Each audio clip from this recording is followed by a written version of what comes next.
Bienvenidos a esta segunda mesa. Antes que nada presento a los participantes, la doctora Laura Vázquez Mayo, el doctor Raúl Benítez Manaut, la doctora Paz Consuelo Márquez Padilla y la doctora María Elena Medina Mora. Y sin más, pues comenzamos con esta segunda mesa, con la doctora Laura Vázquez Mayo, que nos hablará del tema de las comunidades mexicanas en Estados Unidos y su futuro. La doctora Vázquez Mayo es profesora de tiempo completo y definitivo en la Facultad de Economía de la UNAM. Sus líneas de investigación son desarrollo económico, migración internacional y economía de la salud. Bienvenida. Muchísimas gracias por la invitación a Leonardo y a José Ramón Cosío. Pues bueno, este trabajo que les voy a presentar el día de hoy es muy reciente y bueno, habla sobre las comunidades mexicanas en los Estados Unidos. La siguiente, por favor.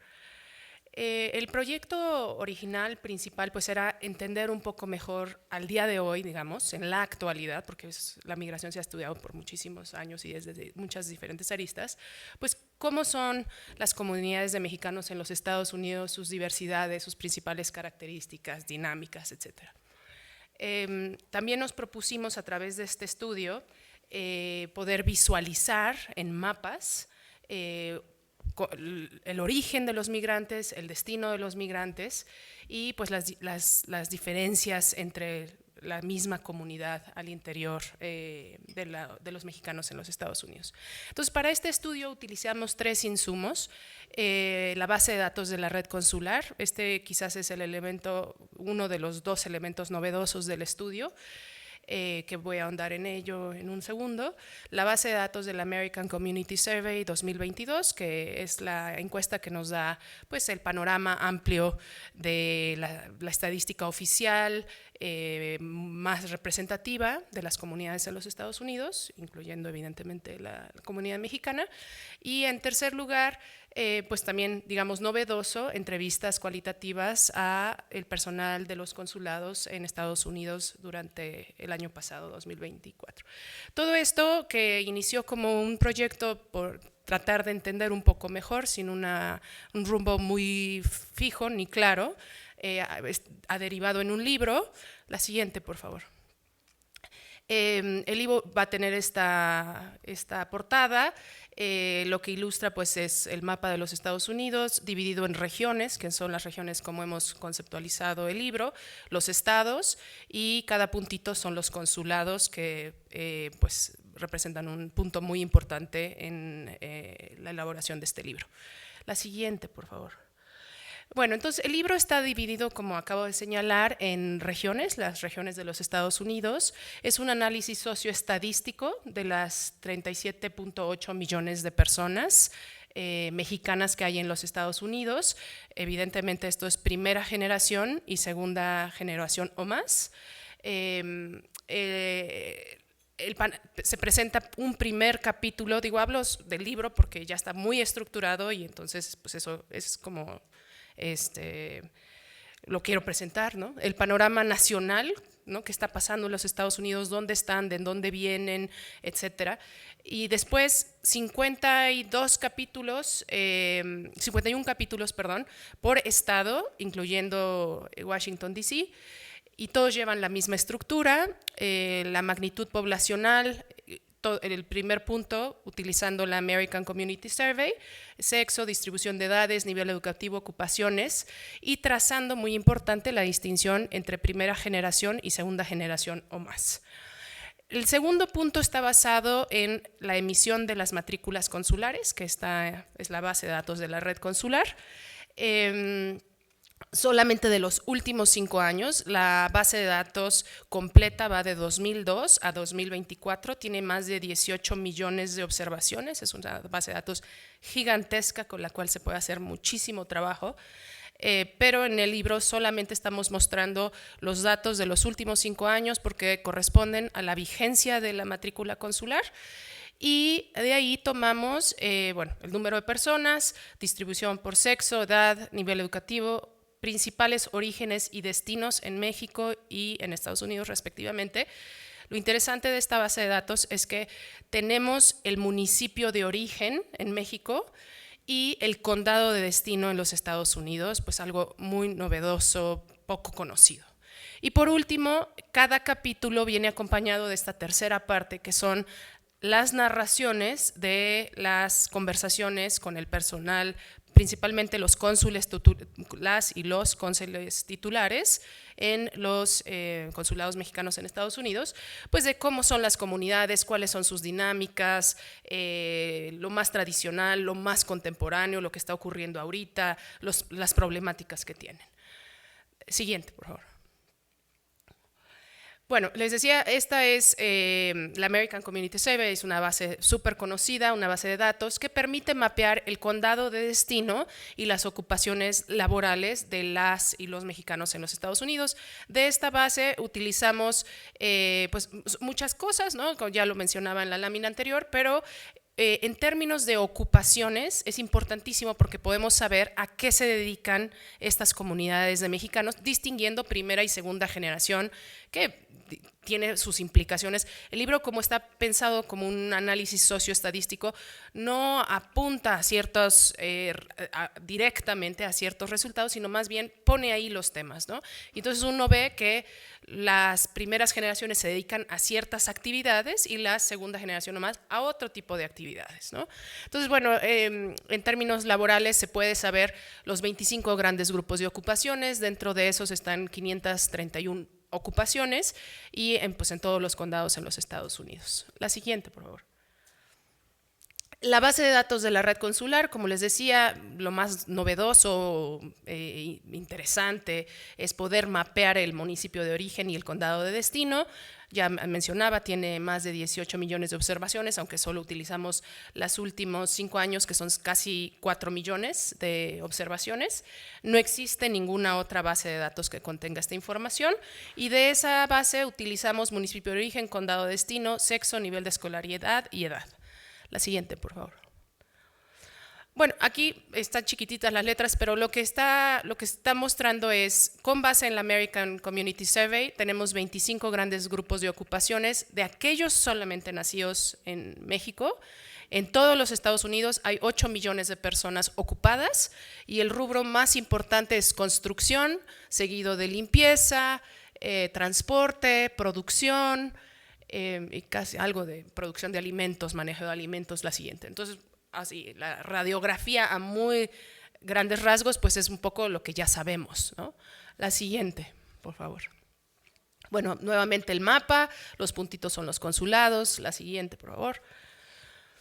Y así está presentado el libro, digo, narrado y demás, pero lo principal, como es muy visual, entonces tenemos las estructuras poblacionales por edades y sexo, que es lo que ven arriba a la izquierda, distinguiendo primera generación, segunda generación o más y toda la población en los Estados Unidos. Entonces, ¿qué vemos en el panorama nacional de acuerdo con la American Community Survey? Pues migrantes de primera generación que principalmente están entre los, híjole, veo re mal, 35 y 54 años, y después segunda generación o más, pues mucho más en la base, ¿no? Está gordo en la base, mucho más gordo que la población en los Estados Unidos. Después vemos mexicanos de primera generación, ¿en qué se ocupan? Construcción, manufactura, alojamiento y servicios alimenticios. Y de segunda generación, ventas minoristas, cuidados, alojamiento y servicios. Ahí están los datos de las cifras, ¿no? Primera generación, 11 millones, segunda generación o más, 26.8 millones. Y la educación. Primera generación, mucho más chico el tener bachillerato, segunda generación o más, mucho más grande el tener bachillerato, ¿no? O sea, mucho con mayor grado de educación, segunda generación o más. La siguiente, por favor. Lo mismo en términos del panorama nacional, pero ahora utilizando la base de datos de las matrículas consulares, que vemos que el tipo de población que requiere una matrícula, que ha solicitado una matrícula consular en los últimos 5 años, pues es más joven que lo anterior que les acabo de mostrar. Probablemente tienen menos tiempo en los Estados Unidos. 3.9 millones solicitaron matrículas en estos años. Ahí están los niveles educativos y el estado de origen principal en todo, o sea, de estos casi 4 millones de personas. ¿Cuál es su estado de origen? Principalmente Michoacán, Guerrero, Guanajuato, Oaxaca y Puebla. Y todo el libro está con estos heat maps, ¿no? Diferentes colores dependiendo de dónde vienen, ¿no? Entonces, pues entre más rojo, pues mayor intensidad, ¿no? Michoacán, etc. La siguiente, por favor. Ahora, ¿a qué lugares se dirigen? Podemos ver que los de Guanajuato, que serían esas barras azul verdosas, se dirigen a Texas, en segundo lugar a California, en tercer lugar creo que dice Illinois, y luego los de Guerrero, ¿a dónde se dirigen? Principalmente California, Texas, Illinois, y luego Michoacán, a dónde van California, etcétera, ¿no? O sea, no van a los mismos lugares, lo que sí, cuando uno mira el mapa de este lado, es interesante ver cómo pues, se mantiene lo que ya sabíamos, California, Texas e Illinois, seguido de algunos otros que se iluminan, como por ejemplo Florida, Nueva York, etcétera, ¿no? Entonces, ¿a dónde se dirigen estos con matrícula consular de los últimos 5 años? Bueno, principalmente California, Texas, etcétera, ¿no? Ahí lo pueden ver. La siguiente, por favor. Simplemente por ilustrar un caso, porque como les dije, el libro está estructurado con todos los estados de los Estados Unidos. Bueno, está el caso de California, ahí pueden ver la estructura por edad, en donde está gruesa, ¿no? Más o menos equilibrado hombres y mujeres, también creo que esto es muy importante señalar. La base para segunda generación o más, gordita hacia abajo, el tipo de ocupaciones es muy diferente cuando uno mira un estado y otro. El tipo de ocupaciones, acá pues California es el estado que más capta, o sea bueno, a donde más se dirigen los migrantes y pues es muy similar al panorama nacional, pues porque jala las estadísticas hacia allá, lo mismo con la educación, pero uno puede ver una gran variedad de ocupaciones, etcétera, ¿no? El siguiente, por favor. En otros estados, ¿no? En el caso de California, pues nuevamente la pirámide poblacional de aquellos que solicitaron matrículas consulares, sus niveles de estudio, los estados de origen, Michoacán, Oaxaca, o sea, como esta parte de la costa, cuando en Texas están más concentrados como en el Bajío, Guanajuato. Guanajuato es un estado muy importante como origen en Texas, por ejemplo, ¿no? No lo voy a presentar Texas, pero bueno, está en el libro. La siguiente, por favor. Lo que se hace en el libro, además del panorama nacional que ya mencioné, es que en cada estado se identifica aquel condado, o más bien los principales 5 condados a donde se dirigen los mexicanos, y ahí está muy iluminado. Los Ángeles es el principal, seguido por Orange, que está pegaditito, es parte conurbada de la misma ciudad. Ahora, quizás esta es la parte más novedosa de todo el estudio, que por cada estado estadounidense se puede ver este mapa, gráfica que ven del lado derecho, que es los de Puebla. Bueno, voy a empezar por los de Jalisco. En el condado de Los Ángeles, o sea, este círculo del lado derecho es un zoom, un acercamiento a Los Ángeles.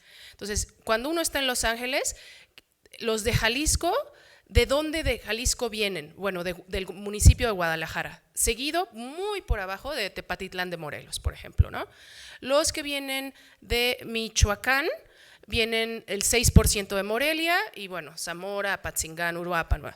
Puebla, el 8% del municipio de Puebla, luego Tepeaca, Acajete, etcétera, ¿no? Entonces, bueno, hay una concentración importante de aquellos que vienen del municipio de Guadalajara, ¿no? Y eso es para cada estado, el condado más importante, de dónde vienen, ¿no? Y se puede saber pues para cada condado, pero bueno, esto haría que fuera un libro de 2000 páginas. La siguiente, por favor. Y bueno, algunos de los temas encontrados a través de las entrevistas, porque pues todo lo anterior ha sido simplemente estadísticas. Las narraciones en la gran mayoría de las veces coinciden con las cifras.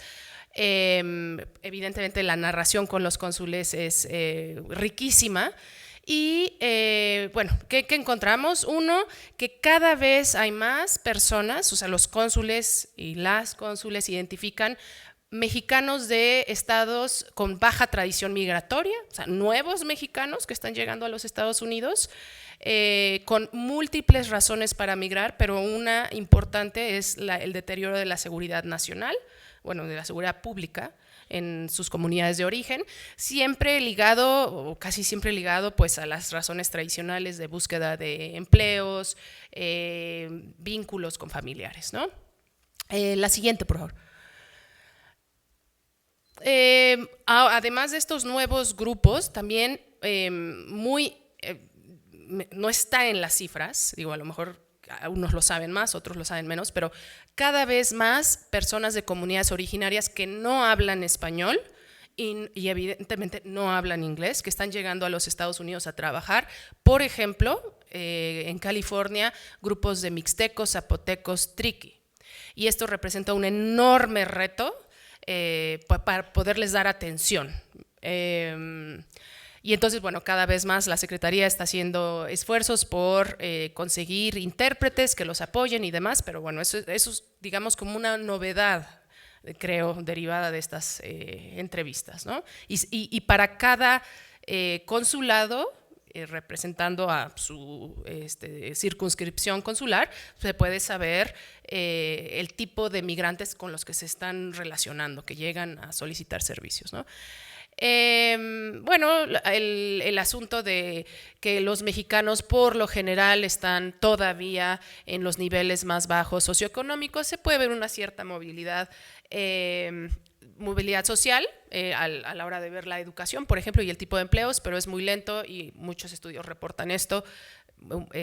Comparado con otros grupos, pues movilidad social mucho más lenta, más estática, ¿no? Muchos mexicanos con niveles profesionistas calificados. La siguiente ya es la última, ya termino. ¿Sí hay siguiente? Sí, hay una siguiente, sí. Y bueno, uno de los temas de las vulnerabilidades que hasta donde yo sé no se ha estudiado, es que el personal en los consulados reporta mucha frecuencia de casos de violencia doméstica, como el gran problema. Bueno, me parece, un tema importantísimo que yo no lo tenía en el radar. Y bueno, y otro de los temas que se comentaron que me parece también importante es la baja participación política de las comunidades mexicanas, tanto primera generación en las formas en las que puedan participar, como de segunda generación. Y bueno, pensando en esta nación, utilizando el término del doctor Tonatiuh Guillén, de México como nación transterritorial, ¿no? México en dos países, en dos territorios, pues el tema de la participación política se vuelve relevante. Gracias.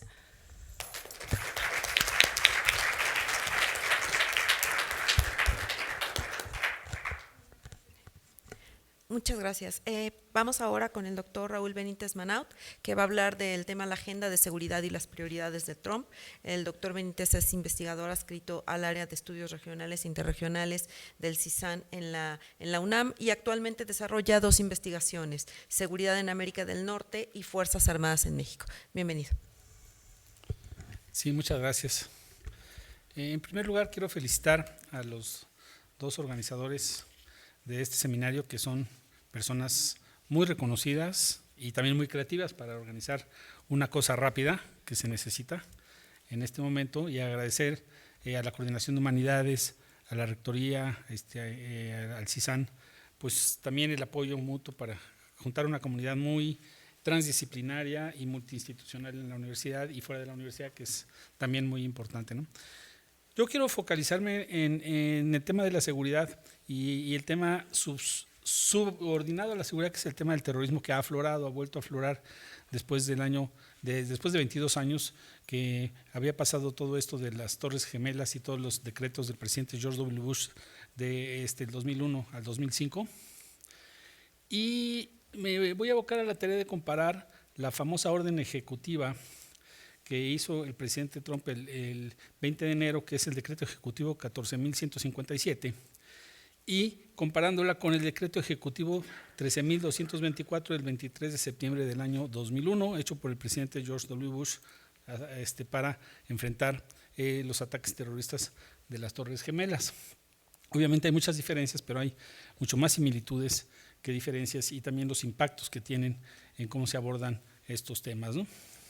Las novedades de esta orden ejecutiva es que prácticamente están poniéndole nombre y apellido a los grupos considerados o que se deben de considerar como terroristas, cosa que en el decreto ejecutivo del 2001 pues fue un decreto muy ajeno a América Latina y a México, un decreto casi hecho, calcado para Al Qaeda, y no afectaba en nada, absolutamente en nada, a América Latina, aunque fue el modelo para que un país lo asumiera como política oficial muy eficaz y que se incrementara muchísimo la ayuda de Estados Unidos militar, que fue Colombia, cuando un presidente, Álvaro Uribe, instaura el concepto narcoterrorismo, y que creo que es lo que se busca, que México adapte este concepto en la legislación mexicana, y por eso están empujando con las amenazas de los aranceles, ¿no? Quiero hacer también una anotación metodológica. Como bien lo dijo Julia Carabias respecto al tema del medio ambiente, los decretos ejecutivos no tienen tanta fuerza legal, pero tienen la fuerza del Ejecutivo, y depende del poder político que tenga el presidente, pues su capacidad de hacerlo viable, ¿no? Hay un análisis muy interesante de los decretos ejecutivos en el gobierno de los Estados Unidos en la historia, y señala que los decretos ejecutivos, cuando hay cambio de gobierno, son suspendidos por el presidente que entra, los decretos hechos por el saliente, en un 70%. Entonces Trump tiene que aprovechar el poder político que ha concentrado estos últimos meses, y que solo le quedan 2 años, estoy hablando de 2 años porque los demócratas están diciendo que esto va a cambiar en 2 años, y entonces pasaría al esquema de pato cojo, del lame duck, que se usa mucho para ejemplificar los 2 últimos años de los presidentes de Estados Unidos. A él no le quedan 8 años ni 6 años, le quedan 4 años, y si realmente los demócratas se vieran hábiles y no le fuera bien a Donald Trump en todas las cosas que está haciendo en una semana que es un torbellino, pues entonces empezaría a cambiar la correlación de fuerzas y los demócratas podrían recuperar un poquito de asientos en la Cámara de Representantes y en el Senado, con lo cual podrían neutralizar al presidente Donald Trump. No es México, ahí fue 1% de diferencia en los asientos de la Cámara de Representantes y el Senado. No es muy difícil lograr ese tipo de porcentajes, pero bueno, obviamente ahorita Trump está considerado una avalancha, pero las avalanchas también llegan a su fin y luego vienen las contrarrespuestas, ¿no? Entonces, el tema que Trump agrega hacia México es el tema del fentanilo, porque desde el año 2014 es registrado como una de las amenazas principales a la salud de los norteamericanos que lo consumen, y va en ascenso su consumo, aunque se detuvo el consumo de fentanilo el año pasado, porque empezó a haber capturas de decomisos de fentanilo de la parte mexicana, y también se comprometió a China. Después de la reunión de la PEC en Los Ángeles, donde participó el líder chino y el líder mexicano, los dos países reconocieron una cosa que no reconocían, y es que había fentanilo. Uno exportaba precursores químicos y el mexicano reconoció una cosa que decía que no existía, pero el ejército mexicano destruyó el primer laboratorio de fentanilo en el año 2014 en el municipio de Lerma, en el Estado de México, aquí al lado. Entonces, de que había fentanilo en México, había fentanilo. De que China exportaba precursores, los exportaba, pero también la India, Corea del Sur y Alemania. Porque además las empresas chinas tienen una característica, son privadas. Y son privadas occidentales, son farmacéuticas occidentales. En China hay más de 10,000 empresas farmacéuticas haciendo medicinas, medianas y pequeñas, y las grandes empresas están muy controladas, pero las que producen químicos de múltiples usos son las empresas pequeñas y medianas. Ahora, esto también es característico de la India. Y bueno, por demás está decir, por hacer un ejemplo, que el doctor Simi es el sustituto de la Secretaría de Salud en producción de medicinas porque compra los insumos en la India. Y le dan más medicinas al pueblo mexicano que la Secretaría de Salud. Entonces, eso están las estadísticas. Entonces, eso viene de la India. Entonces, imaginemos las cargas de precursores químicos, biomédicos que vienen de la India. Entonces, también la India, como nadie tiene la atención en la India, es un productor importante de fentanilo, y también un país donde se ubican muchísimas industrias farmacéuticas privadas europeas es Corea del Sur. Y también se detectan cargamentos. Y en Alemania se fabrican precursores porque hay muy poca regulación a las farmacéuticas alemanas por el gobierno alemán, cosa que ahí está muy regulado, por ejemplo, en España, Francia o Inglaterra. Entonces, esto es un rompecabezas, pero bueno, Trump logró que el líder chino y el líder mexicano aceptaran lo que todo el mundo sabía, pero que ellos no querían aceptar. Y con esto empieza pues una presión por el tema del fentanilo. Otra metodología que hay que aceptar, haciendo la alusión a los decretos ejecutivos, es el tema de ¿a qué le hacemos caso de Donald Trump? ¿Al discurso de campaña? ¿A los discursos hechos entre la campaña que toma posesión? ¿Al discurso que dio el día anterior a la toma de posesión? ¿Al discurso de toma de posesión? ¿O a los decretos ejecutivos? Yo diría hacerle caso a los decretos ejecutivos, pero aquí viene la otra parte que también fue mencionada por la doctora Carabias. La capacidad de implementación de lo que dicen los decretos ejecutivos, lo dijo Andrew Seeley para el tema migratorio, es muy limitada. Entonces, tiene que ser muy selectivos el gobierno de Estados Unidos con sus agencias para poder hacer eficaz esto. Entonces, ¿qué estamos viendo? Políticas de demostración, no políticas masivas. Políticas de demostración quiere decir, eran muy usadas en la Guerra Fría. Yo voy a pedirle al gobierno de El Salvador que organice unas elecciones para que haya demostración de democracia para poder darle asistencia militar. Entonces, eso sucedía cuando había gobiernos militares y autoritarios, le obligaba a Estados Unidos a esos gobiernos que querían más ayuda militar, hagan elecciones como sea, entonces yo le digo al Congreso, ya son democráticos, entonces ya les doy ayuda militar. Entonces, aquí viene el tema mexicano, de que en México hay una reforma al sistema judicial. ¿Y qué es lo que quiere Donald Trump? Desde mi punto de vista, nadie me lo ha dicho, lo sospecho, quiere que se emita una ley, dada la gran mayoría que tiene el Poder Ejecutivo mexicano en el Congreso y que no habría obstáculos, parecida a la que emitió Álvaro Uribe sobre narcoterrorismo. Eso es una especulación. Que esto, mi presentación se va a llevar a las consecuencias si eso sucediera o si la presión se diera en ese sentido. Pasemos a lo que pasó el domingo con Colombia. Hubo aranceles 4 horas de 25%, pero fue domingo. Entonces, los facturadores de café que venden café a Estados Unidos no pudieron facturar café con el 25%, porque llegaron el lunes a las 9 de la mañana, ya no había aranceles. Si uno va a Estados Unidos a cualquier supermercado, solo se vende café colombiano en Estados Unidos. Ya el café guatemalteco, salvadoreño, mexicano, angolano o de donde sea, no existe, es café colombiano. Es el principal producto de captación de divisas de Colombia. ¿Por qué lo digo?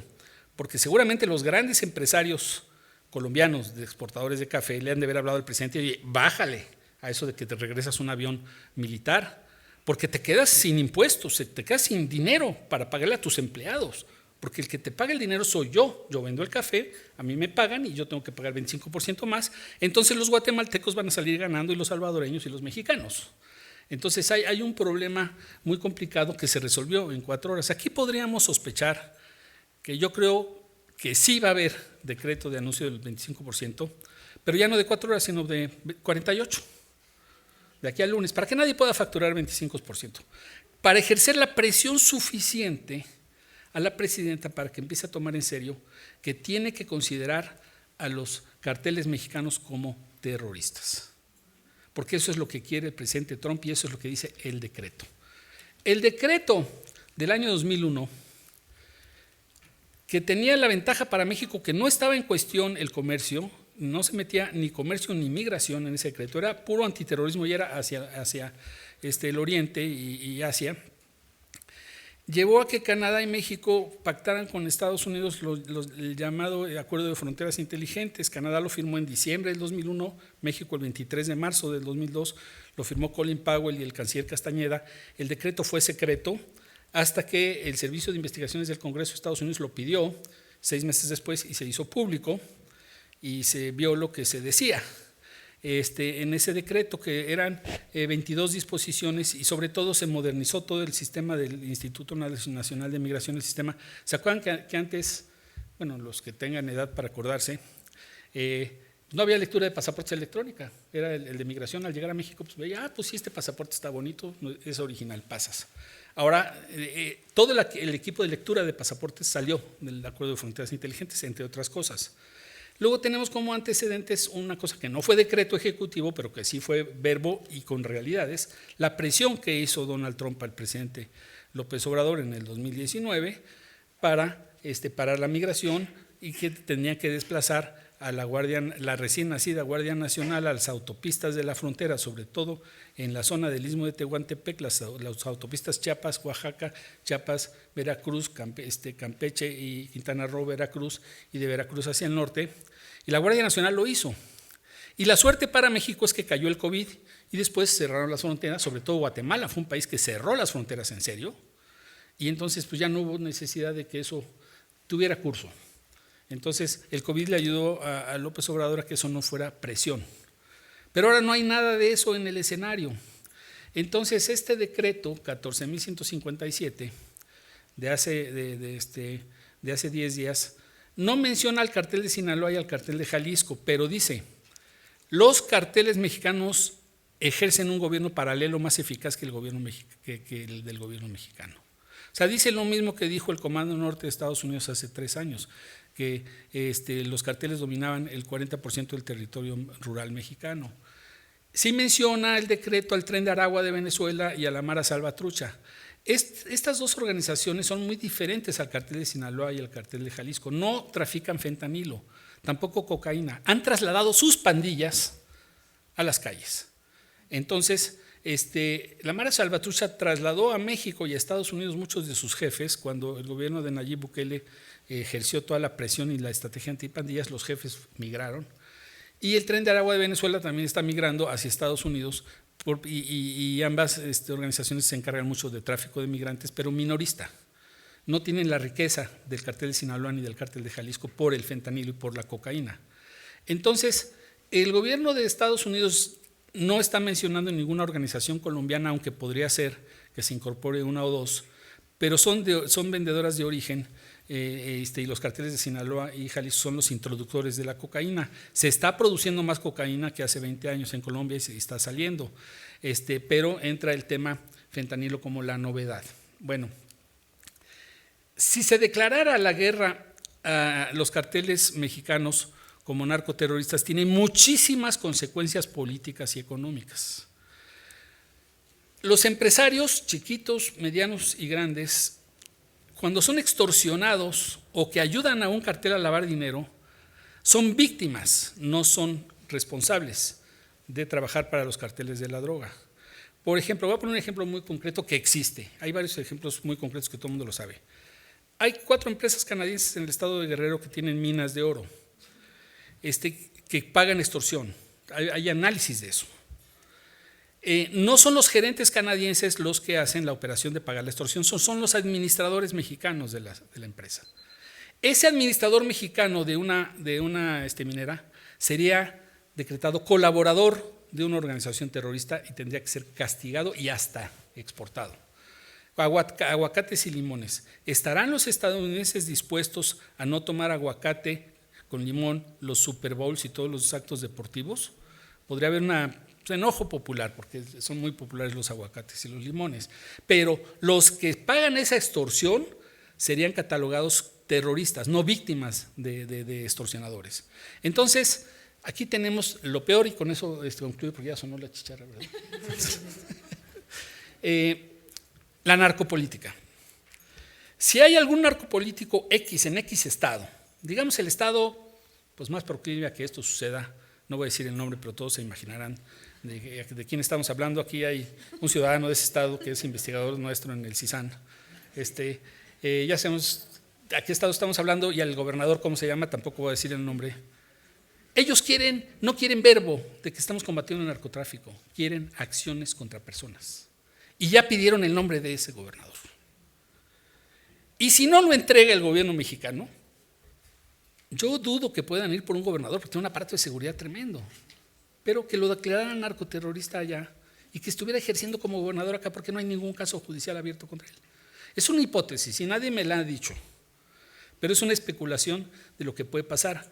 Pero si sucede lo que puede suceder, copiando lo de Colombia, el otro fin de semana de Colombia es el capítulo mexicano, amanece México y Canadá amanecen con 25% de los aranceles, se los quitan el domingo en la noche, pero la presión ahí está.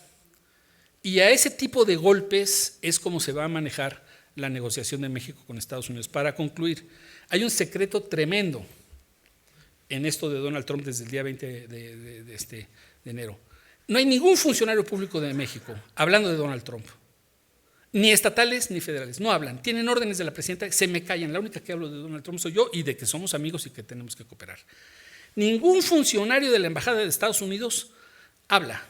Un corresponsal extranjero del periódico más famoso en Estados Unidos, que lo mencionó la embajadora Bárcena, está intentando hablar con sus amigos, porque son sus amigos, en la Embajada de Estados Unidos. Dicen: Raúl, me tienen callado, no dicen nada.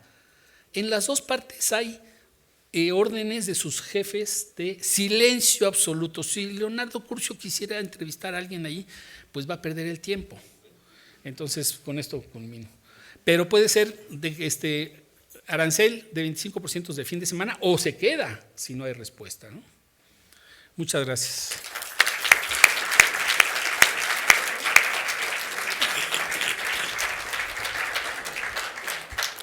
Le agradezco mucho. Vamos ahora con la doctora Paz Consuelo Márquez Padilla, que va a hablar del tema el populismo del presidente Donald Trump, excepción o tendencia. La doctora Padilla es investigadora adscrita al área de estudios geopolíticos y estratégicos del CISAN UNAM, centro del que fue directora, y es doctora en ciencias políticas y sociales. Su última publicación es La democracia amenazada, ¿por qué surgen los populismos? Bienvenida, doctora. Muchas gracias.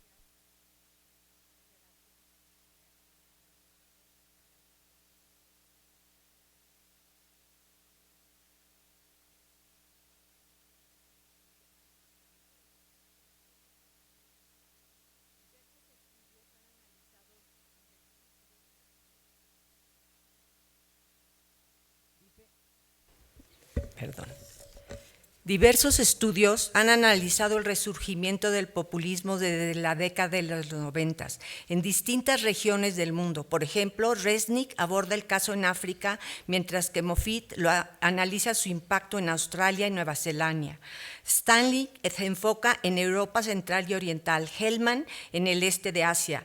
Jaffelot y Tilling examinan el populismo en India. En América Latina, De la Torre es un referente clave, y en Europa Occidental y Oriental destacan los estudios de Taggart. En cuanto a casos concretos, encontramos ejemplos significativos como Hugo Chávez y Nicolás Maduro en Venezuela, Andrés Manuel López Obrador en México, Nayib Bukele en El Salvador, el presidente Donald Trump en Estados Unidos. También destaca Recep Tayyip Erdogan en Turquía, Víctor Orbán en Hungría, Marine Le Pen en Francia, Matteo Salvini y Grillo en Italia, Javier Milei en Argentina y Pedro Sánchez en España. En el ámbito académico, el concepto de populismo es objeto de un amplio debate. Diferentes autores lo abordan desde diferentes perspectivas, centrándose en aspectos como el liderazgo o las instituciones. Sin embargo, considero que existen ciertas características comunes en los populismos que nos permiten comprender mejor este fenómeno, tanto en sus manifestaciones de derecha como de izquierda. En última instancia, ambos representan movimientos disruptivos y opositores al establishment.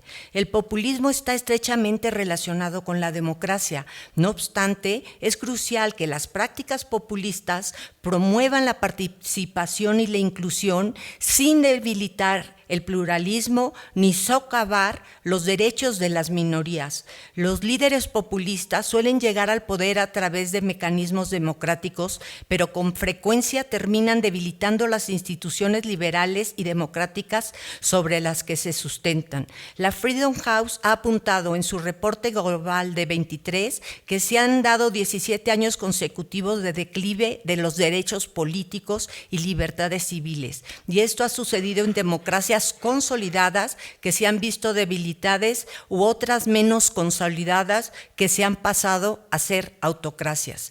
Algunos piensan que el populismo es una ideología delgada que concibe a la sociedad separada en dos grupos, homogéneos y antagonistas, las élites corruptas y las masas buenas definidas en términos morales. Otros consideran que es un tipo de discurso, una estrategia política discursiva. Establece que promueve el bien del pueblo en contra de los intereses especiales de las élites. Y el líder define quién es el pueblo y cuando son de tipo nativistas excluyen a los migrantes de la nación. El líder populista no se presenta únicamente como representante del pueblo, sino como la encarnación de su identidad y la expresión de la voluntad general. Aunque esta narrativa pretende empoderar al pueblo, en realidad concentra la soberanía popular en un líder personalista, debilitando así a la ciudadanía, lo cual justifica mediante un extremismo mayoritario que socava la democracia liberal e impulsa cambios constitucionales que minan los pesos y contrapesos del sistema democrático liberal, al tiempo que refuerza el poder presidencial. Además, el populismo tiende a ser excluyente, pues rechaza al pluralismo. Aquellos que no apoyan su proyecto son considerados enemigos, no adversarios legítimos. Por lo general, el líder identifica un enemigo específico y sugiere que al enfrentarlo se resolverán los problemas del país. En el caso de Donald Trump, durante su primera administración, su retórica se centró en señalar a México y China como principales enemigos, particularmente en temas comerciales y de inmigración. Sin embargo,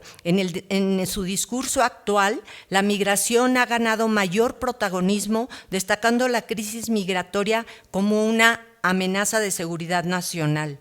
El populismo ofrece soluciones aparentemente simples y de sentido común a fenómenos complejos, una estrategia que resulta eficaz políticamente. En muchas ocasiones los líderes populistas recurren al uso de plebiscitos para respaldar sus decisiones, lo que forma parte de una estrategia política más amplia que busca no solo llegar al poder, sino también mantenerse en él. Una característica distintiva de los líderes populistas es su comunicación directa con las masas, evitando intermediarios. Históricamente, esta comunicación se realizaba a través de la televisión y los medios tradicionales, pero en la actualidad, las redes sociales han adquirido un papel central. A menudo, estos líderes buscan controlar o debilitar a los medios de comunicación independientes, ya que su objetivo es dominar la narrativa desde el poder.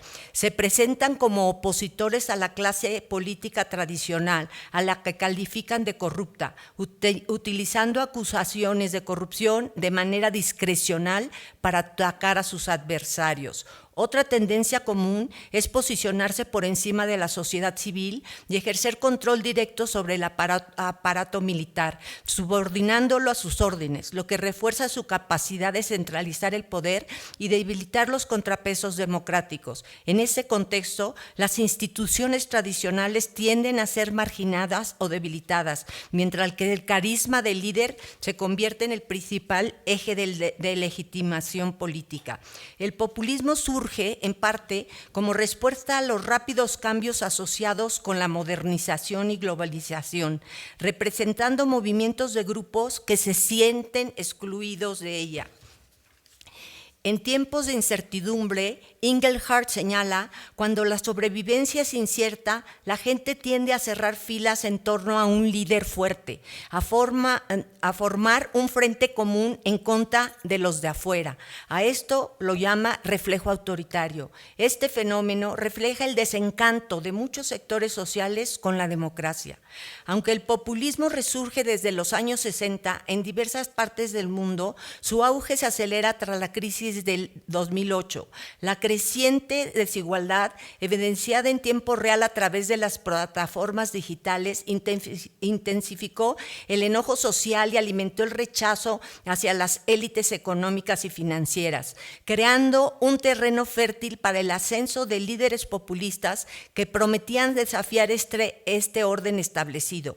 Aunque la globalización ha reducido la pobreza en términos absolutos en países como China e India, India, no todos los países han experimentado estos beneficios. Paralelamente, se han producido una gran concentración de la riqueza, tanto entre países como dentro de ellos. Como señala Piketty, el 1% del mundial más rico ha sido el principal beneficiario de esta dinámica, al tiempo que muchos empresarios globales han dejado de priorizar los intereses de sus países de origen.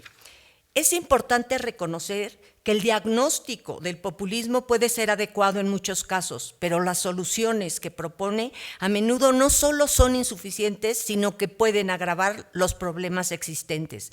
En Estados Unidos, la llegada del primer presidente afroamericano, Barack Obama, provocó una reacción importante entre los sectores conservadores blancos. Políticas como el Obamacare fueron percibidas como una intervención estatal excesiva, destinada a beneficiar a la base del Partido Demócrata, alimentando el resentimiento. Por eso surgió el Tea Party en Estados Unidos. La revolución cultural en Estados Unidos, que tiene sus raíces en los años 60, evolucionó de demandas de derechos civiles universales a solicitudes de beneficios específicos para distintos grupos. Esto generó la percepción de que si grupos como los afroamericanos, mujeres, latinos o la comunidad LGBTQ+ ganaban derechos, otros sectores como los trabajadores blancos poco calificados y mayores de Estados Unidos perdían en el mercado laboral global. Liberación de la mujer, matrimonio gay, diversidad de identidades sexuales provocaron una reacción en los grupos conservadores del país. El populismo como política de la identidad impulsa los nacionalismos. En Estados Unidos se está gestando un nacionalismo étnico. El estratega Stephen Bannon popularizó la teoría del gran reemplazo, que plantea que la población blanca está siendo desplazada por musulmanes, africanos, latinos, judíos y asiáticos. Según las proyecciones demográficas, para 2045 el hombre blanco se convertirá en la primera minoría en el país, lo que ha acelerado el nativismo. El populismo no persigue la verdad objetiva, sino que crea otros datos que refuerzan su narrativa, dando lugar al fenómeno de fake news. Es un movimiento marcadamente antiintelectual. Las masas perciben a los partidos, las instituciones y los líderes tradicionales como desconectados de sus miedos y esperanzas. Anhelan recuperar no solo sus trabajos o salarios, sino también su dignidad, y encuentran en los líderes populistas a figuras que los escuchan, como el presidente Trump. En estos regímenes populistas, donde el poder se concentra en el líder, se abandona la negociación y la deliberación en favor de transacciones basadas en la lógica de pagar o ganar. Los opositores son castigados y definidos como enemigos, mientras los aliados son recompensados. A medida que las instituciones se debilitan, el populismo se acerca al autoritarismo y se alejan de la democracia. Los líderes populistas incrementan la polarización, ya que buscan evitar la formación de coaliciones en su contra. Su estrategia se basa en dividir y fomentar la concentración. Los actuales populismos han adquirido gran fuerza al aprovechar la revolución tecnológica. Las redes sociales han facilitado la creación de cámaras de eco, donde los individuos interactúan únicamente con aquellos que refuerzan sus propias creencias, lo que fomenta la radicalización y dificulta el consenso. Bueno, ya han hablado varios del poder del presidente Trump en las tres ramas de gobierno, y a mí me gustaría añadir el federalismo, que históricamente ha funcionado como un contrapeso clave en la política estadounidense, también se encuentra debilitado. En la actualidad, 57 asambleas estatales están dominadas por los republicanos, en comparación con solo 40 por los demócratas. De igual manera, 27 estados tienen gobernadores republicanos frente a 23 demócratas, lo que refuerza el control del partido en los gobiernos estatales. Por lo tanto, cuenta con una gran legitimidad y apoyo.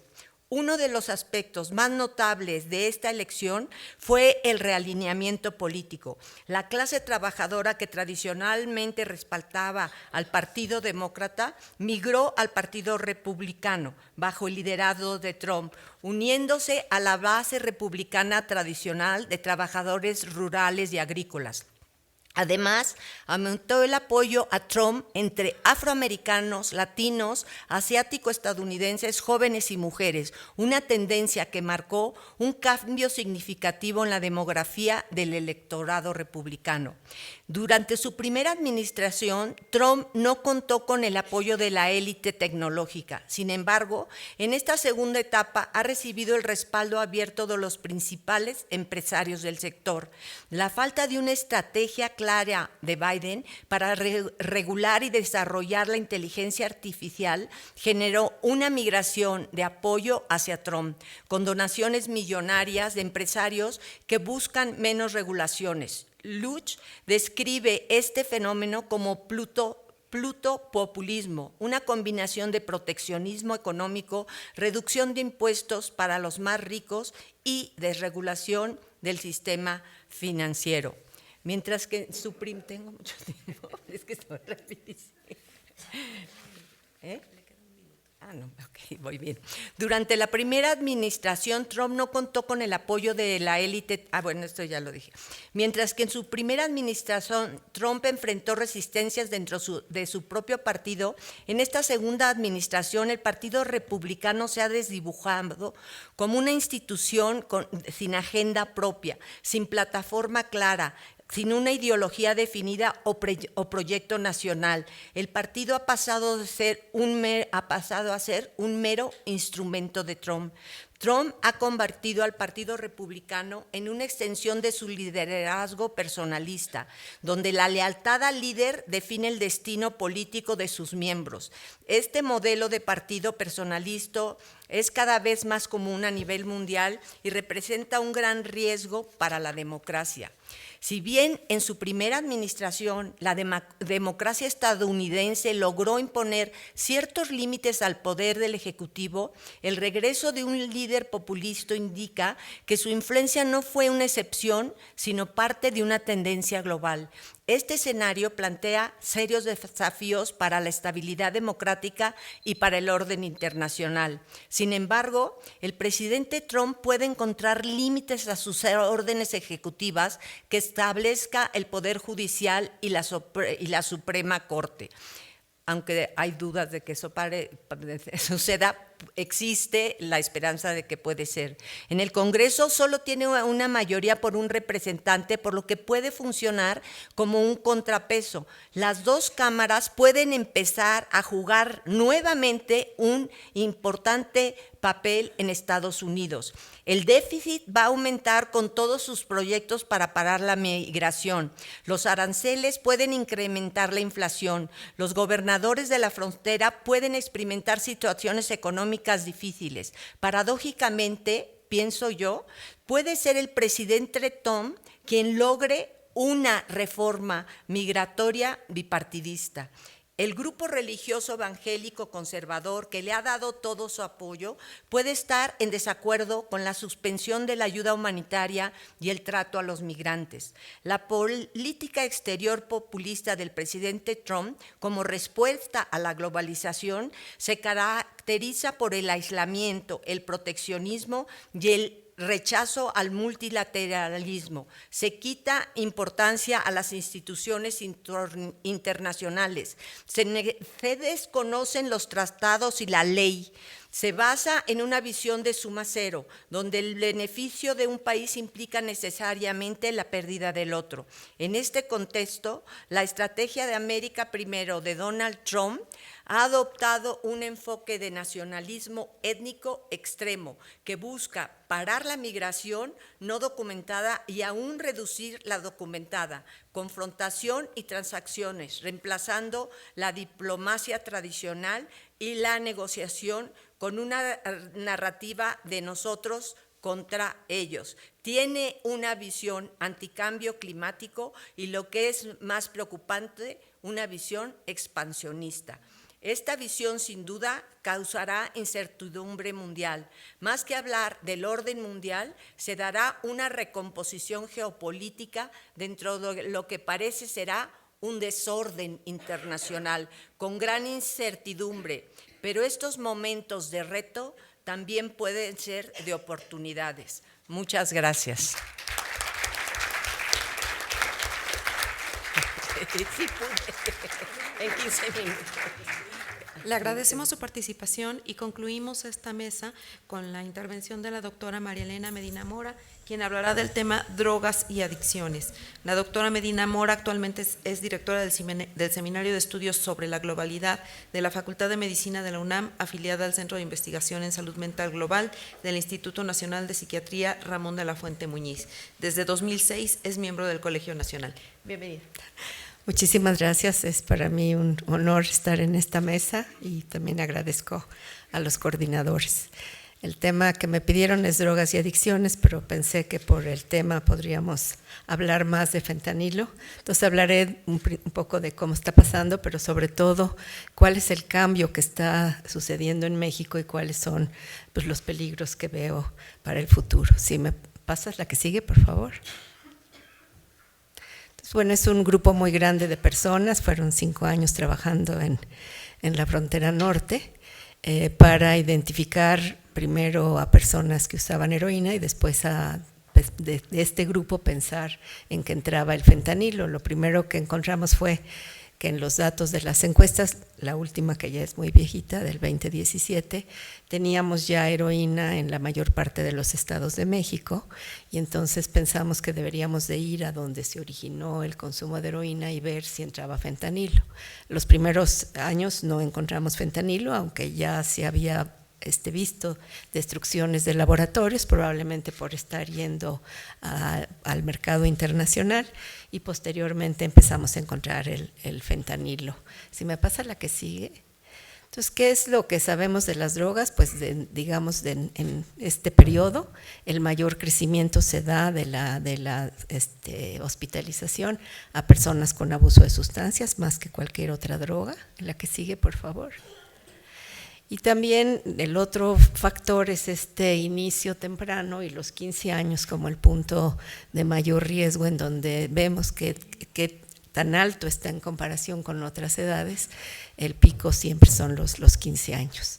Entonces esta parte del trabajo con los adolescentes, muy importante, y se vuelven muy importantes porque el 51% de las personas que alguna vez en su vida van a tener un trastorno emocional, la van a haber tenido durante la infancia, adolescencia y la primera etapa de la edad adulta joven, o sea, la edad de nuestros estudiantes universitarios. Entonces, una aprobación que tenemos que atender muy bien. ¿Me pasa la que sigue, por favor? ¿Y qué pasó en términos de la demanda de tratamiento? Estos son personas que pidieron atención y vemos este crecimiento tan importante de las metanfetaminas. Es la principal droga por la cual las personas van a tratamiento. El cristal forma parte de este grupo, también se inyecta y bueno, vemos que el consumo de opiáceos pues es un consumo bajo, ¿no?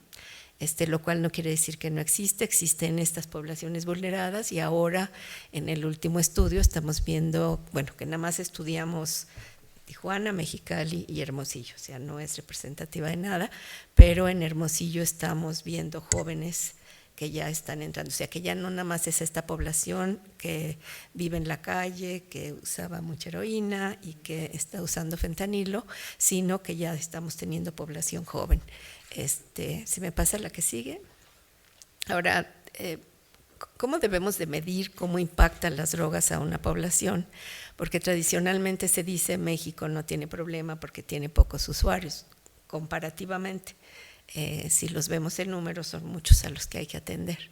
Pero finalmente yo pienso que es la conducta delictiva, uno de los temas con los que tenemos que medir nuestro problema y desde luego la violencia con todas sus manifestaciones, además del consumo que es ahorita la más baja, ¿no?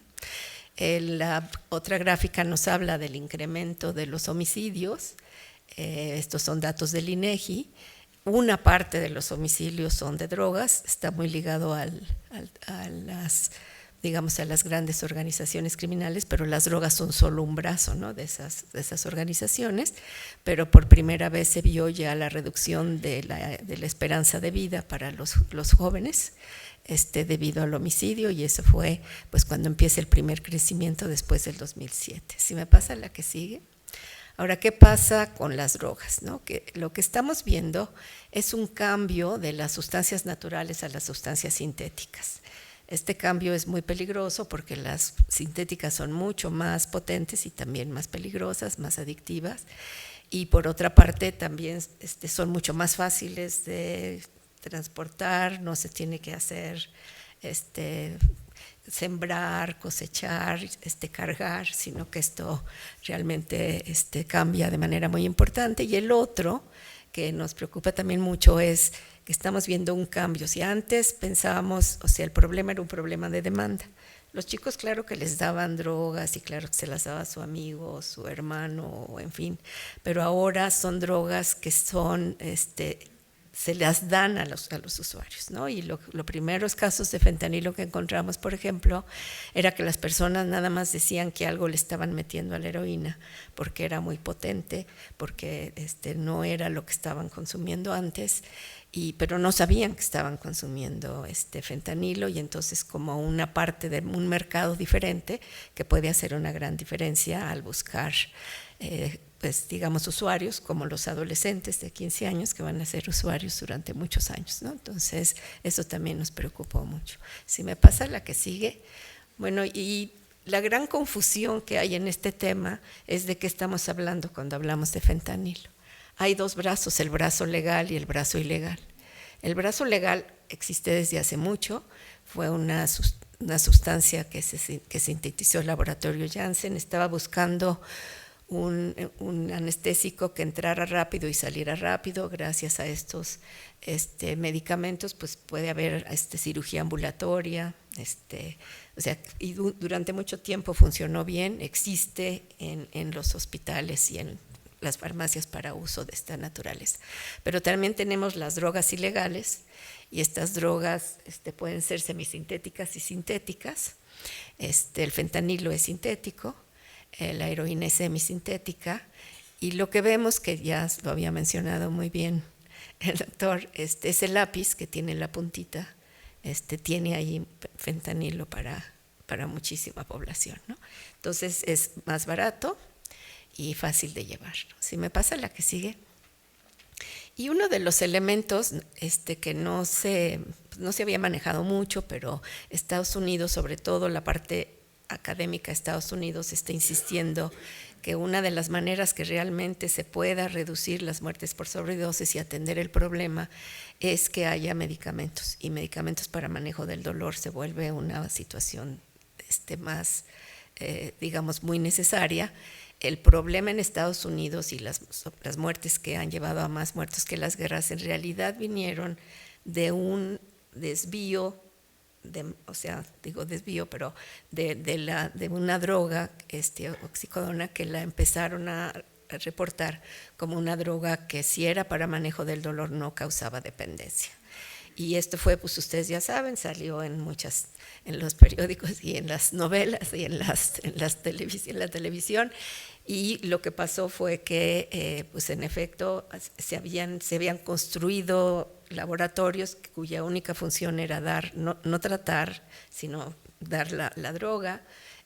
Para los académicos, pues se basaron en un artículo publicado en una revista más o menos buena, de un médico que en un hospital joven, chiquito, encontró que sus pacientes que usaban fentanilo no desarrollaban dependencia. Eso pasa cuando están empezando, y pasa cuando se cubren los lineamientos de la OMS para que no se produzca dependencia, y se atiende a las personas que la atienden muy rápidamente.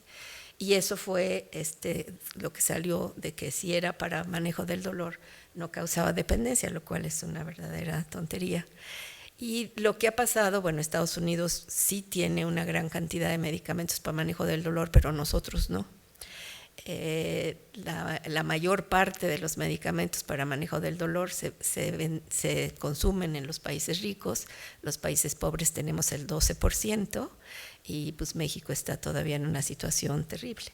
En Estados Unidos, cuando Trump se dio cuenta, Trump 1, se dio cuenta que había exceso de muertes por sobredosis, dependencias, cerró la puerta, cerró la llave, pero no cerró la llave, o sea, no abrió la llave para el tratamiento, y lo que pasó entonces es que las personas empezaron a consumir en la calle esa droga en la calle, que además estaba contaminada, que no era pura y que seguía toda esta situación que muchas veces no es fentanilo, son otras sustancias. Bueno, entonces una de las partes que tendríamos que ver es cómo podemos nosotros mejorar nuestro sistema de salud que permita entonces hacer un cambio. Si me pasa la que sigue.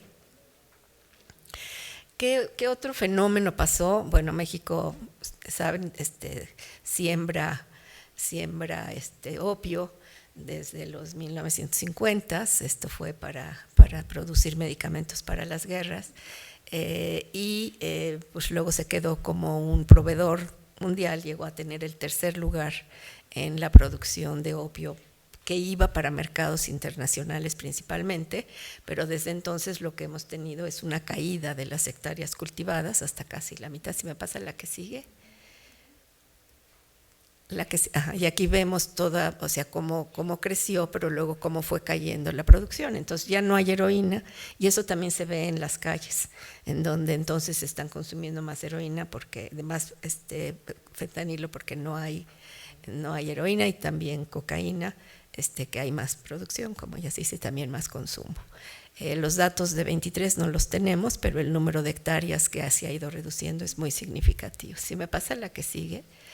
Bueno, y esto lo vemos claramente en los decomisos, en donde aquí se está, por ejemplo, en la gráfica de abajo tenemos cómo hubo más decomisos hasta 2023 de fentanilo que de heroína, ¿no? Entonces también se ve en los decomisos, y pues también digamos los cultivos erradicados y las hectáreas en los diferentes años se ve este proceso. Se me pasa la que sigue. Y los lugares en donde se está produciendo más están en el norte, pero ya han bajado mucho, o sea, ya no nada más están en Tijuana y Mexicali, va para abajo, sí está creciendo. Y si me pasa la que sigue.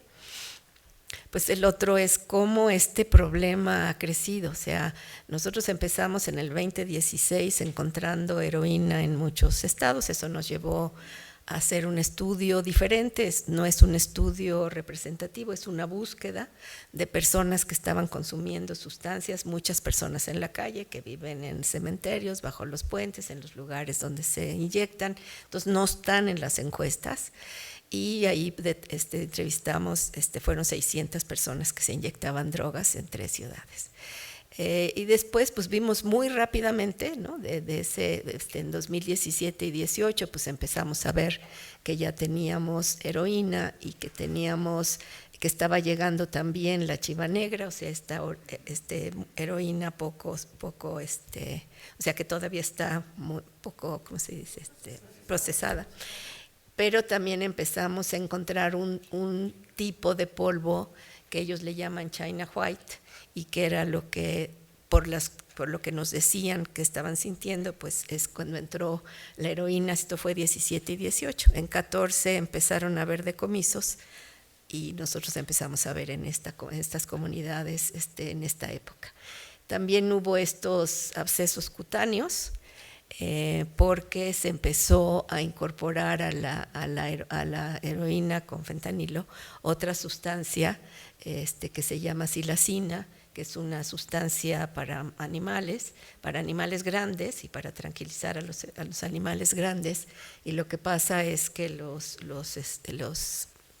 músculos se inflaman tanto que revientan la piel, y entonces esas ya no se recuperan, y como viven en unos escenarios muy poco salubres, pues están teniendo abscesos todo el tiempo, y no hay ningún tipo de tratamiento para ellos.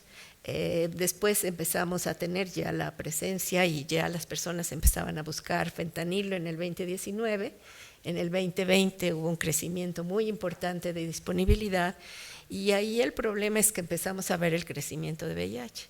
México tradicionalmente ha tenido muy poco VIH porque el doctor Soberón y el doctor Sepúlveda estuvieron de acuerdo que los quisieran mandar a la cárcel por estar proporcionando pues lo que se necesitaba para no tener el contagio, y luego tiraron mucha sangre que estaba contaminada, y entonces empezó México realmente muy bajito, pero lo que hemos encontrado en una muestra que no es representativa entre los dos estudios, son poblaciones vulneradas y no es representativo, pero tenemos el doble de casos de VIH. Y siempre se había dicho que la inyección de drogas era lo que iba a meter esa epidemia, una epidemia en México, entonces sí nos preocupa bastante, sobre todo porque también el cristal se está inyectando. Y después pues sí empezamos a ver las muertes por sobredosis, no tenemos estimaciones. Cuando estudiábamos heroína íbamos a los CEMEFOS y veíamos si tenían piquetes de jeringas, pero ahora pues eso ya no nos sirve porque hay muchas sustancias, ¿no? Entonces, ¿qué es lo que está pasando? Pues que tenemos una frontera norte que ya penetró, que estamos viendo que se está produciendo más abajo y que nosotros en los que hemos visto hay más abajo. Muchas CEMEFOS, lo que hicieron los estados es estudiar en los CEMEFOS donde llegan cuerpos de situaciones, o sea, no son los comunes por delito, por violencia, por una serie de cosas, para ver cuántos de los cuerpos tenían fentanilo. No se puede saber si se murieron de fentanilo, no nos da sobredosis, pero sí sabemos que está en Puebla y en Morelos, ¿no? Entonces, aunque todavía son poquitos casos, pues en realidad, pues ¿qué es lo que estamos viendo y cuál va a ser la tendencia para el futuro? Pues una parte que veo es que este cambio a las drogas sintéticas, pues van a ser un cambio definitivo, un mercado diferente que sí busca clientes en México. Una droga que es muy fácil de conseguir. México no puede producir sin los precursores, pero sí pues sabemos que sí llegan los precursores y que aquí sí existen estos laboratorios de consumo.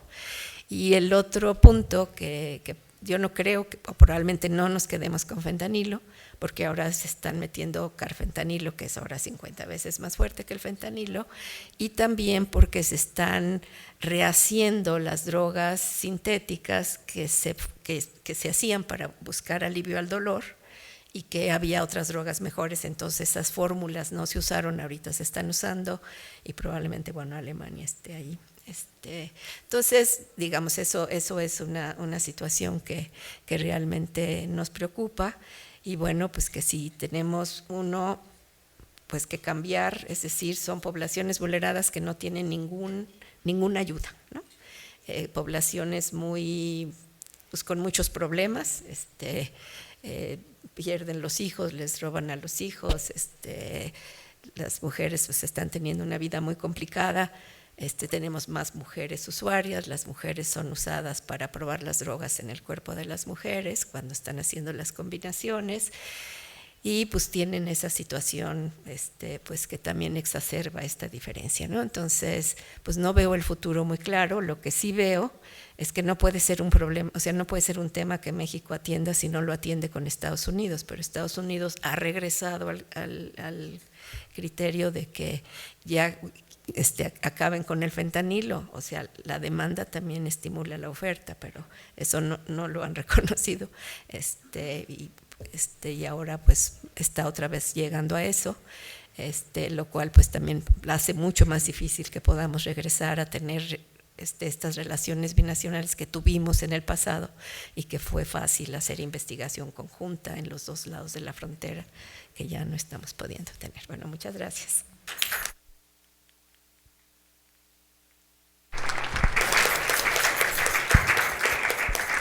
Pues les agradecemos mucho a todos por su participación. Con esto concluimos esta mesa del coloquio.